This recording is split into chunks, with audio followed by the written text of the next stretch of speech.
got a discussion that needs to happen in this state about providing property tax relief for Floridians. We've got, if you think about how we're governed, we're ranked #1 economy in the country 2 years in a row by both CNBC and U.S. News and World Report. We're ranked #1 in higher education. We've been ranked either #1 or #2 in education for the last several years. #1 in education freedom, #1 in parent involvement in education. Crime rate is at a 50-year low. If you look at yet we're doing a lot of big things to help. I'll talk in a minute. But if you look at Florida's budget, we have millions of more people than New York does, and yet our budget is less than half the size of New York State. If you look at all the debt that the state of Florida accumulated over 180 years of its existence, just since I've been governor, we've retired 41% of that, and we have the lowest per capita debt in the entire United States amongst all 50 states. As a Floridian, your share of our state debt is about $400. As an American, your share of the national debt is $105,000 per citizen, and unfortunately, that is going up. So we're doing right. And if you look at the size of state government, we have the lowest number of state employees per capita in the entire United States of America. And yet, within that framework, I mean, do you think that New York has better roads, schools, or services than we do? Of course not. If you look at the state do, while at the same time really maintaining something that is working very well. And I'm proud of that. And I'm proud that we don't have an income tax. And as long as I have anything to say about it, that will never happen in Florida. I'm also proud we've been able to cut a lot of taxes. But the #1 thing in terms of tax is that people talk about is what's happened with property taxes. If you go back 5 or 6 years ago, Florida was fine. But when COVID hit, we were open. Some of these states were closed. People flooded down here.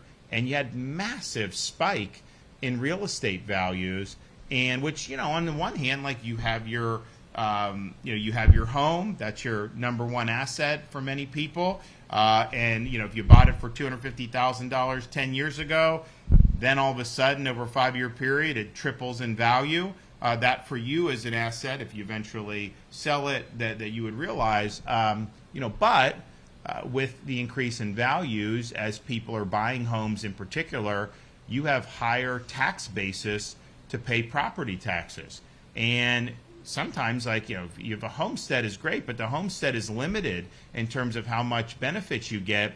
And so your property goes up 3 times. You're paying more, no question about it. Then if you have to buy a new home because maybe your family's growing, maybe your job took you to a different city, you're locked in at a much higher tax basis right there, and that's really tough. And so it's like, you have people, the median home price is $400-some thousand, but the median income is like $75,000, $85,000 for a family.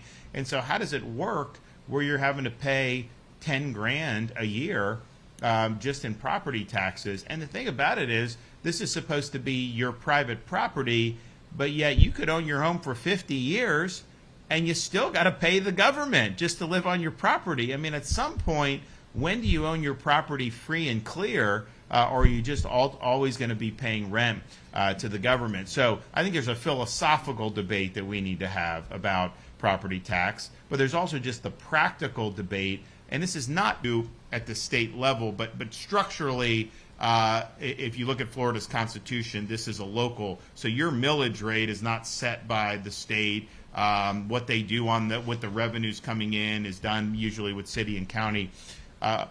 But we have the ability, working with the legislature, to put initiatives on the ballot that will be able to allow you to vote for relief and for protection in this area. And I think it could be really, really exciting. But we need to have this debate. All your representatives need to know that this is something that you want to see, that it would make the state better. I think the economy would boom tremendously if we were able to do this, and it would really help people cope with, we've seen a big increase in cost of living with all the inflation that's happened in the economy over the last 3-4 years. We don't know what's going to happen with that. You look at, home values can kind of fluctuate. We've seen booms in markets, but then there's a correction, but who knows, right? But at the same time, owning a home is a key portion of the American dream. We can't, try to subsidize a loan or try to act like, we can get you a mortgage when you can't afford it. But what we can do is say, when you're doing that, when you're working hard, we want to relieve burdens on you. We don't want you to be burdened down with having to pay all this tax, especially when we can collect that tax for people that don't even live here. And that, to me, would be a much better way to go about it. So